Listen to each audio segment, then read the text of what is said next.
नमस्कार दोस्तों, मैं अंकुर उपाध्याय स्वागत करता हूं आप सभी का आपके अपने YouTube channel share market analysis में।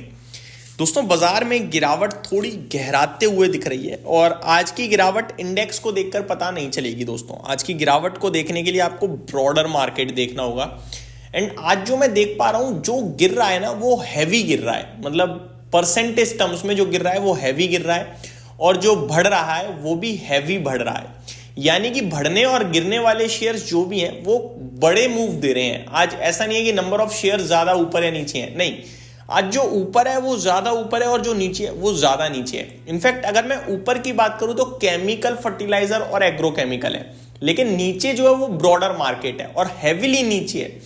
फॉर एन एग्जाम्पल, अगर मैं गिरने वाले स्टॉक्स की बात करूं तो वो तो ज्यादा है ही है, लेकिन परसेंटेज टर्म्स में अगर आप गिरावट देखोगे स्टॉक्स की तो आज ITI 9.5% क्रैश हुआ है और लंबी लिस्ट है जो 3 से 5% तक नीचे देखने को मिल रहे हैं। मतलब आज अच्छी खासी गिरावट स्टॉक्स में देखने को मिल रही है।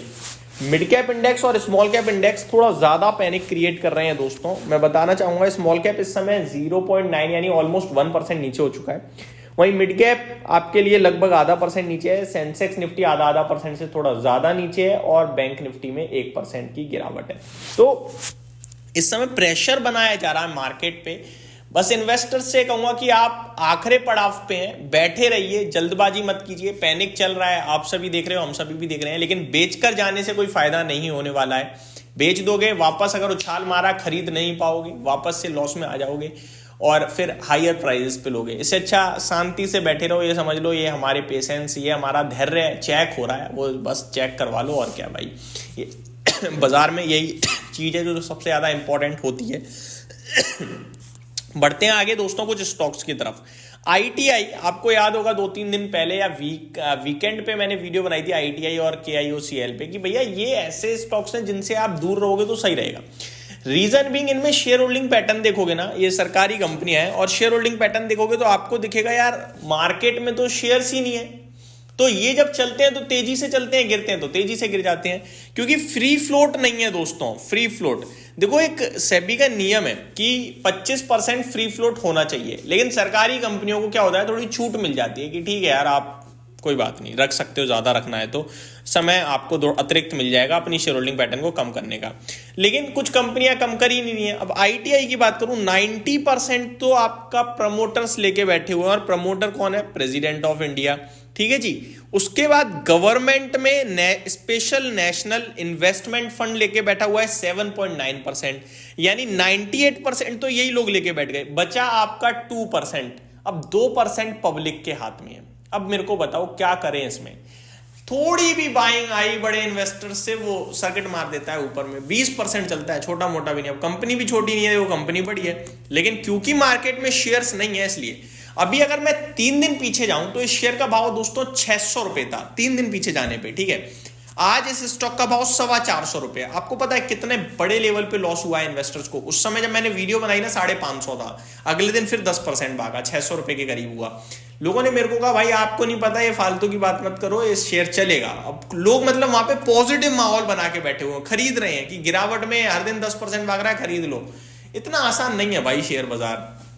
वो 590-92 हुआ और फिर वहीं से गिरावट शुरू हो गई। अब आप सोचो, जिसने भी लिया होगा विद इन 3 ट्रेडिंग सेशंस वो 30-40% के लॉसेस में बैठा हुआ है। अब यहां से वापस वहां पहुंचने के लिए 50% चलना होगा शेयर को। मैं ये नहीं कह रहा नहीं चल सकता, क्योंकि भैया लिक्विडिटी नहीं है, फिर से मूव आया, फिर बड़े मूव आ जाएंगे। लेकिन आप रिस्क लेने नहीं, आप एक बिजनेस में निवेश करने आए हो। प्रॉपर चीजों को पढ़िए, समझिए, निवेश कीजिए। सिंपल है भाई। अब मैं अगर ITI की बात करूं, यहाँ पे ITI आपका 41,700 करोड़ का मार्केट कैप है। ऊपर से आज भी 10% क्रैश हुआ पड़ा है वैसे तो ये स्टॉक। ऊपर से आप देखो तो 592 रुपए का 3 दिन पहले ही हाई लगाया है। अच्छा, 3 दिन पहले की तो बात ठीक है। अब किसी ने अगर 4 दिन पहले लिया है 3 जनवरी को तो 380 रुपए का लो है उसका। तो आज भी अगर 380 से 434 कवर करूं तो 60 रुपए यानी 15% के गेन्स आ रहे हैं। लेकिन वो भी खुश नहीं होगा, वो कहेगा यार मैंने तो पैसा डबल कर लिया था, अब केवल 15% का रह गया, थोड़ा बढ़ जाए मैं बेच दूं। अब इस थोड़े के चलते पता चले वो सारा ही पैसा लूज हो जाए, तो मतलब ही नहीं बनता। जैसे स्टॉक में आपको हर सेकंड एक्शन लेना है, वो मतलब ही नहीं बन रहा। आप यहाँ पे 2 दिन 3 दिन के लिए काम करने आ रहे हो तो भैया आपकी इच्छा है, फिर तो ऐसे स्टॉक्स आप ही के लिए हैं। लेकिन अगर आप यहाँ इन्वेस्ट करने आ रहे हो, बिजनेस में पार्टिसिपेट करने आ रहे हो किसी कंपनी के, तो आई थिंक ये तरीके के स्टॉक तो नहीं है। कंपनियां अच्छी हैं, सब कुछ अच्छा है, लेकिन जब इतने बड़े मूव आ रहे हैं केवल फ्री फ्लोट के चलते, कोई विदाउट बिजनेस विदाउट न्यूज, देखो आईटीआई में कोई खबर तो नहीं है, कोई न्यूज नहीं है, कोई इवेंट नहीं है, शेयर मूव दे रहा है 20-20 10-10% के, क्यों? फ्री फ्लोट की वजह से। शांत होगा तो भूल जाएगी पब्लिक, इसे कुछ नहीं करेगा, और करेगा तो एक संग ऐसा करेगा। तो ऐसे स्टॉक्स में हमें डिसिप्लिन के तौर पे थोड़ा सा नजरअंदाज करना चाहिए। आगे बढ़े दोस्तों, कुछ और इंटरेस्टिंग स्टॉक्स के बारे में बात करें अगर, कल्याण ज्वेलर्स एक बार फिर 5% गिर गया है, 470 रुपए हो गया है स्टॉक। 670 हो गया है, माफ कीजिएगा। 640 के करीब स्टॉक में एक सपोर्ट है, वहां पे पहुंचने के बाद देखते हैं स्टॉक कैसे बिहेव करता है। तो ये आपके लिए अपडेट थी। बाकी केमिकल स्टॉक्स में क्यों तेजी आई है वो मैं बता ही चुका हूं। अच्छा, मैं अभी एक कमेंट पढ़ रहा था, भाई का कमेंट था, भाई बजाज हाउसिंग फाइनेंस के स्टॉक पे देखिए बहुत टूट गया है, आपने तो इसको बहुत अच्छा बोला था। भाई बजाज हाउसिंग फाइनेंस के शेयर में मैंने अभी तक आईपीओ के बाद से लेने के लिए नहीं बोला है, आप गलत बोल रहे हो। मैंने बोला है स्टॉक अच्छा है, कंपनी अच्छी है, लेकिन लेने का भाव अच्छा नहीं है क्योंकि वैल्यूएशंस महंगे हैं। 120 रुपए मेरे को ठीक ठीक लग रहा है, लेकिन अच्छा भाव 110-100 रुपए के करीब होगा, क्लियर कट बोला हुआ है।